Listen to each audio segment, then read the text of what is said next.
Rusty has two very important jobs.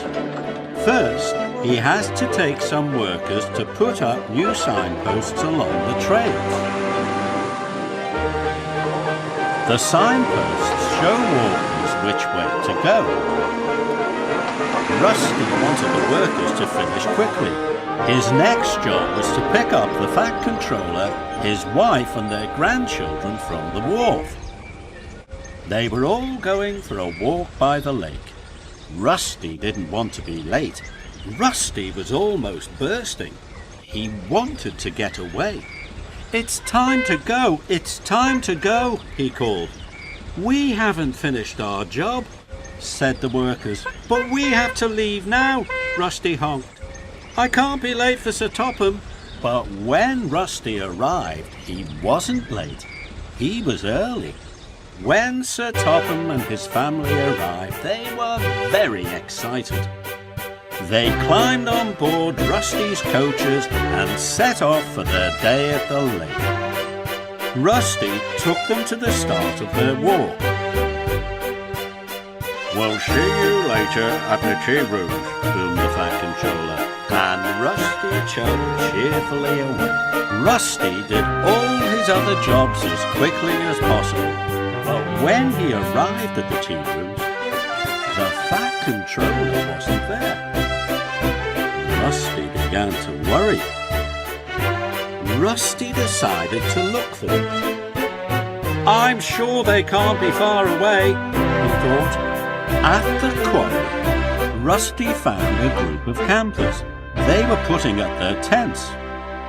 Rusty asked if they had seen Sir Topham and his family. "No, we haven't," said the campers. "Have you seen Sir Topham?" he asked. "It's a party of fishermen at the coal mine." "No," said the fishermen. Rusty found a group of skiers. At the ruined castle, they hadn't seen the Fat Controller and his family either. "This is very strange," he puzzled. Why were the skiers at the ruined castle, and the fishermen at the coal mine, and the campers at the quarry? "Bust my buffers," Rusty honked. "The signpost must all be pointing the wrong way. I made the workmen rush. This is all my fault."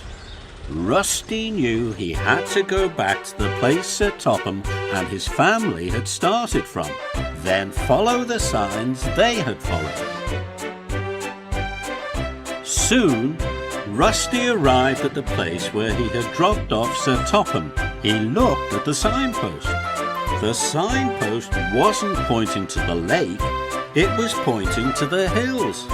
"That's the way to Hill Farm," thought Rusty.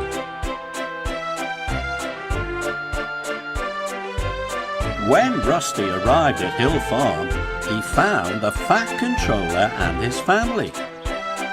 Rusty explained all about the signposts. "I'm sorry, sir," he said sadly. "I've spoiled your day. You wanted to go to the lake and now you're at Hill Farm." "But we're having a wonderful day," boomed the Fat Controller. "The children have had a marvellous time playing with the animals." Rusty was very happy.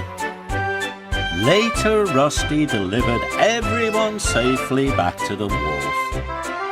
"Goodbye, Rusty," called the children. "You can go home now." "Not yet," said Rusty. "I've one more job to do." Rusty hurried over to the workmen. Rusty told them about the signpost pointing in the wrong directions.